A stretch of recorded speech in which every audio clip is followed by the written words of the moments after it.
Magandang araw, Taguig. Ito na ang ating Taguig City Daily Weather Report ngayong Saturday, August 12, 2023. Ayon sa Pag-asa, sa ngayon ay walang binabantayan na sama ng panahon o low pressure area sa loob at labas ng Philippine Area of Responsibility. Samantala, ayon naman sa ating tower system, patuloy na makararanas ang ating lungsod ng bahagyang maulap hanggang sa maulap na kalangitan at tsansa ng mga pag-ulan, pagkidlat at pagkulog, lalo na sa hapon o gabi dulot ng localized thunderstorms at sa bahagyang epekto ng southwest monsoon.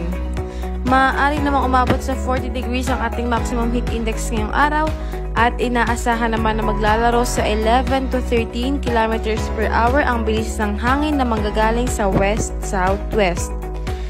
At ayan ang latest sa lagay ng panahon para sa araw na ito. Patuloy tayong tumutok sa Taguig City Daily Weather Report for more updates. Maging alerto, Taguigenyo. Ako po si Christine Edano. Maraming salamat at mag-ingat tayong lahat.